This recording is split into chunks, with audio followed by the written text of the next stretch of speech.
Adriana, your lab looks at risk-taking, I know, among other things. And Deb mentioned the importance of that. And I thought, risk, a lot of times adults don't like to hear the word risk and thinking about designing for young people. And I wondered if you could say a little bit more about it. Yeah, thank you for the question.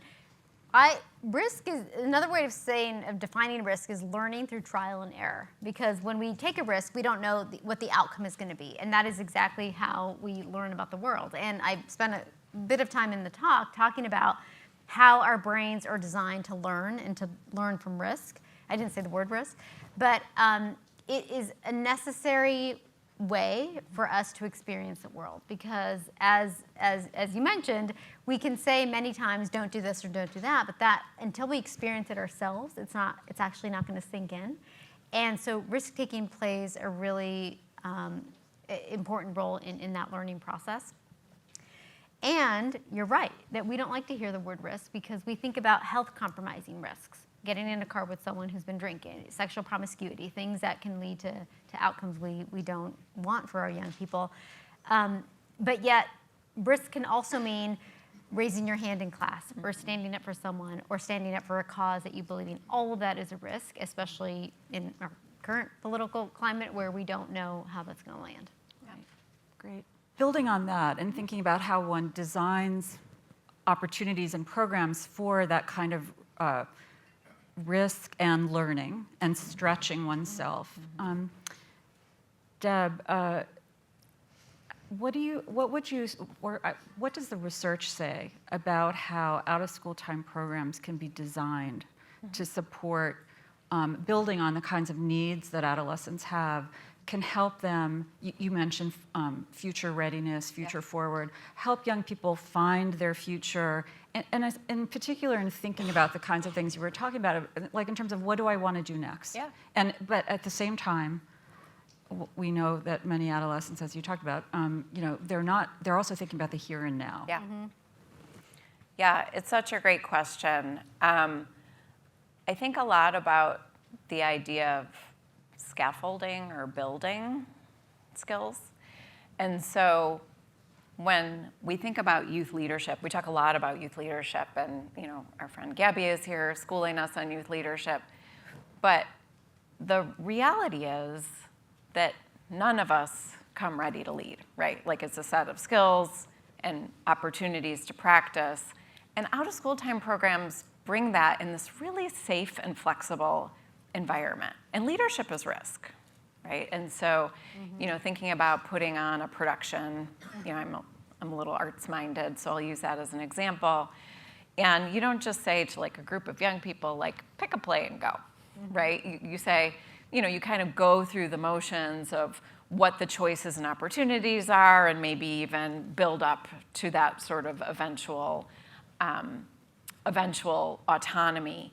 And so, there was a researcher who talked a lot about sequencing of that sort of developmental learning or opportunity, having it being like active and hands-on, but also really focused. So if you're focused on, for example, a durable skill or a future-ready skill, like self-awareness, like making sure that's built in to what we're doing, and then also having that opportunity to reflect and saying, okay, it feels like we just chose a play, but really what we were doing was learning negotiation and teamwork and active listening. And so that's, those sets of, or those tenets, which we sometimes talk about as the SAFE tenets, or sequenced, active, focused, and explicit, really help adult leaders promote opportunities for young people that ultimately lead to the risk of leadership without throwing them in the deep end. Great. Do you have anything to add to that question of just sort of the design dimensions of how all of these folks are coordinating the systems and the programs that will be providing these opportunities, important design dimensions that people want to design for in a system, not just a program, because we're also talking about ensuring that different young people with different interests, different drivers have choices and can find that space where they can thrive. I'm just reflecting on what you just said about leadership as risk, and that's true for all of us, right? Isn't it? Right, yeah, and that's exactly what Jean was saying before about this is why we have imposter syndrome, or we feel like we're not ready for something, but that anytime we feel we're not ready, that's a risk. That's right. So, yeah, not much more than that, other than the importance of the scaffolding for that, Yeah. seizing that opportunity. Okay, great. Just one more question, then I'll open it up to the audience. I should say to the family. Sorry about that. Not an audience.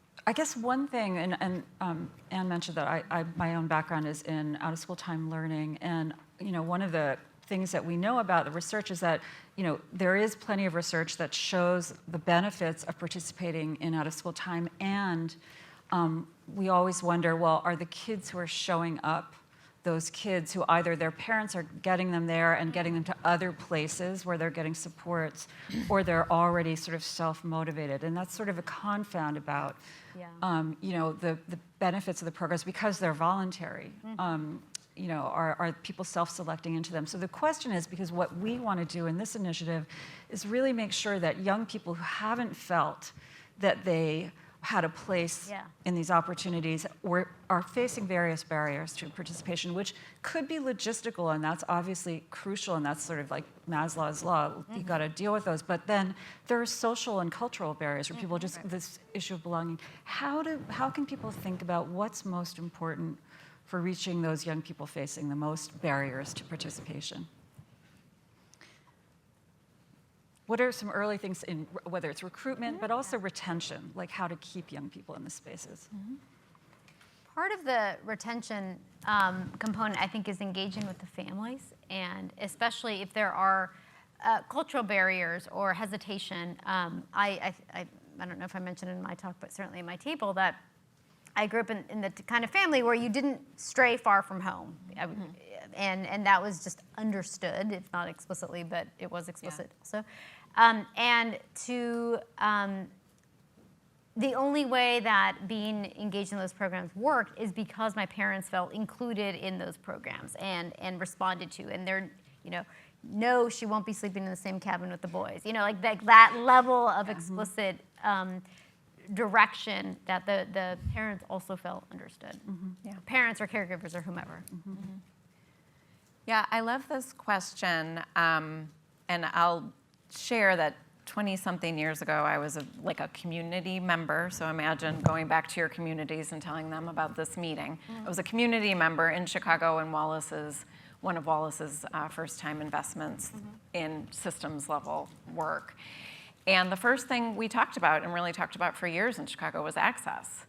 And I've said to Gigi, I don't know where Gigi is, but I've said to Gigi, in many ways, I think the unfulfilled promise of our work is access for adolescents. We moved really quickly to quality and heads in buildings. And so I sort of have two answers, and one's flip and one's serious, but I hope, you sort of take it in the spirit of that. One is we got to get out of our own way in terms of making everything the same for every kid in honor of responding to, like, whether it's accountability requirements or, our own idea of what a perfect program looks like. And I talk to city leaders about this and funders because I know they're often the decision makers. Like back in the day of the drop-in center, I'm not suggesting we go back to that, but people came to us and found us and invited us in, and we need some version of that for today. I believe that's really true. And then we need the kinds of activities and opportunities that are appealing and relevant and culturally and family-centered. The second is, what was the second? Oh my goodness gracious. I did have a really... There was a flip one and a serious one. I had a flip one? I think that was the flip one. I was getting out of our own way. I don't know. It'll come back to me. I got excited about being about it. Oh, I know. It was the cross-sector aspect of the work. Another, sorry, you're going to learn all about me today, but I also worked in the child welfare system running out-of-school time programs in Cook County, and the way we got programs going was going to other education and social service settings and saying, we have a program, are you interested? And so just, reaching out, there's so many resources in so many communities, and I know that varies, and I can't only look at it from an urban perspective, but the cross-sector work we are doing today and just understanding and mapping DYN, woohoo, where kids are and what they want to be up to is still really important. And we just sort of didn't get as far as we needed to in the first phase of this work. Great. Well, we'd like to ask if you have any questions or comments or statements or anything that like you do. And I'm going to ask if you could please find the mic on your table. And if you are comfortable standing up, it really, like, I didn't see at all who spoke last time. And if you could just say your name and where you're from, you know, your partnership, that would be really great. So please. Hello, my name is Joel, and I'm with the Youth Success Summit from Akron, Ohio. And my question is, thank you, amazing. So I have a billion questions. I'll try and keep it to one. How can we take the best of youth developmental realities into account in our measuring for outcomes, not just in the programs that we create, but in how we measure what it is that we've created? Okay. You got 6, 7, 8 hours. This is such a good question. It's such an interesting question. One, I want to say that original Blue Book I mentioned was really the foundation for a lot of the youth development measures that are out there today, and I hope I'm okay saying there's some great people thinking about how to take what we know now about the best developmental settings and what we understand about how young people to develop to update some of those measures. And I guess what I will say is I'm really just want to give us some advice about not going back to that era of measurement gone wild and really measure what matters and what is measurable in terms of, you know, the kinds of things like that we underlined, that I think both of us underlined, like cultural pedagogies that really matter for young people, ensuring that relationships exist. Like, this doesn't get into the nuance of how we do this, but I think one of the big takeaways many of us have had is that some things are measurable through observation, and not to force those things that aren't measurable through observation, but to get some deep, rich, qualitative stories as well. And I think we'll be doing that here. Would anybody else with a question? Oh my goodness. We'll start here, and then Bevan.